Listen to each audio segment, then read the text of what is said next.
Fala galera, sejam bem-vindos ao DT Jus. Está começando o 51º episódio do Código Civil, a Lei 10.406, e hoje, no episódio 51, nós vamos dos artigos 1672 até o artigo 1712.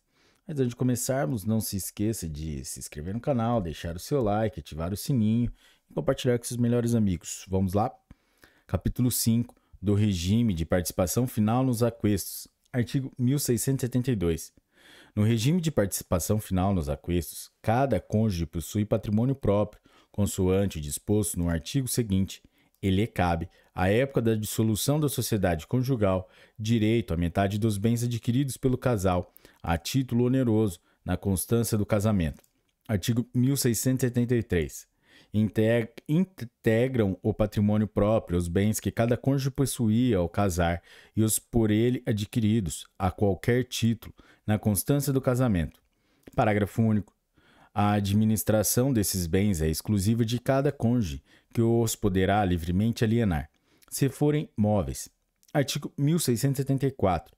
Sobrevindo a dissolução da sociedade conjugal, apurar-se-á o montante dos aquestos, excluindo-se a soma dos patrimônios próprios. Inciso 1. Os bens anteriores ao casamento e os que em seu lugar se subrogaram. Inciso 2. Os que sobrevieram a cada cônjuge por sucessão ou liberalidade. Inciso 3. As dívidas relativas a esses bens. Parágrafo único. Salvo prova em contrário, presumem-se adquiridos durante o casamento os bens móveis. Artigo 1675. Ao determinar-se o montante dos aquestos, computar-se-á o valor das doações feitas por um dos cônjuges, sem a necessária autorização do outro. Nesse caso, o bem poderá ser reivindicado pelo cônjuge prejudicado ou por seus herdeiros, ou declarado no monte partilhável, por valor equivalente ao da época da dissolução. Artigo 1676. Incorpora-se ao monte o valor dos bens alienados em detrimento da meação, se não houver preferência do cônjuge lesado ou de seus herdeiros de os reivindicar. Artigo 1677. Pelas dívidas posteriores ao casamento, contraídas por um dos cônjuges, somente este responderá, salvo prova de terem revertido, parcial ou totalmente, em benefício do outro. Artigo 1678. Se um dos cônjuges solveu uma dívida do outro, com bens do seu patrimônio, o valor do pagamento deve ser atualizado e imputado, na data da dissolução, à ameação do outro cônjuge. Artigo 1679. No caso de bens adquiridos pelo trabalho conjunto, terá cada um dos cônjuges uma cota igual no condomínio ou no crédito por aquele modo estabelecido. Artigo 1680.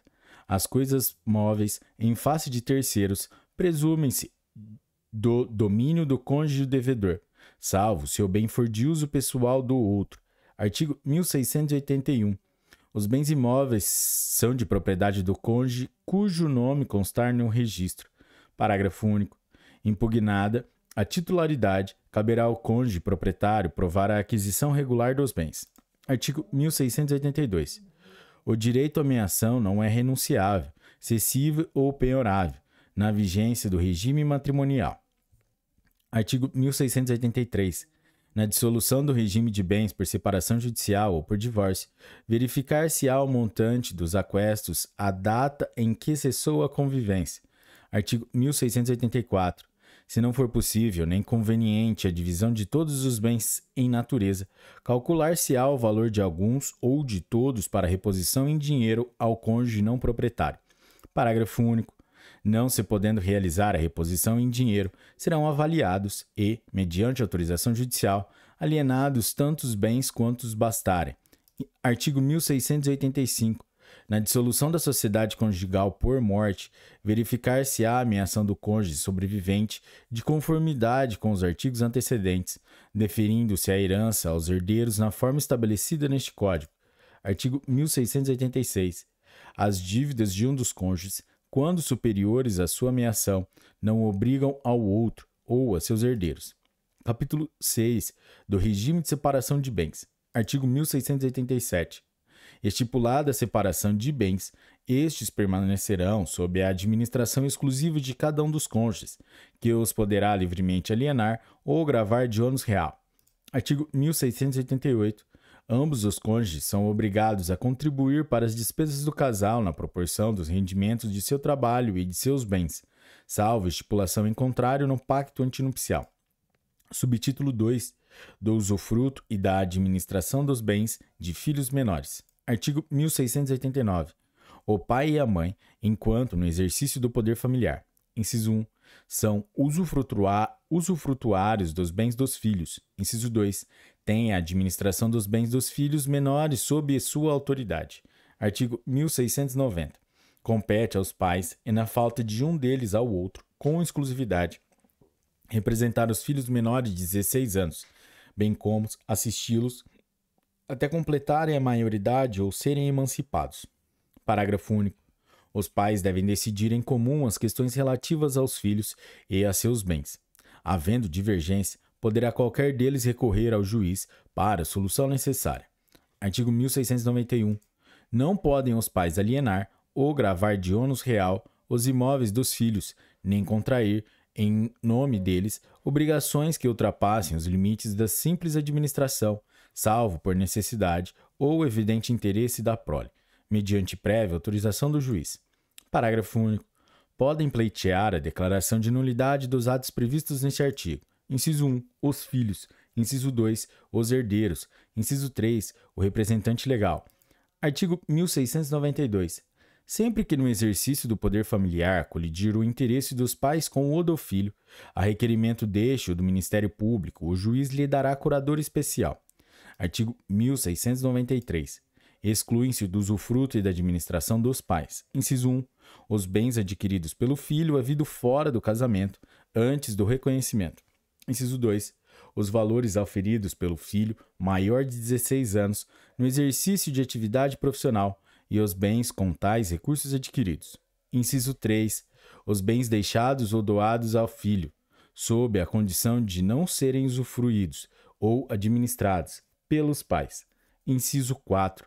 Os bens que os filhos couberem na herança, quando os pais forem excluídos da sucessão. Subtítulo 3. Dos alimentos. Artigo 1694.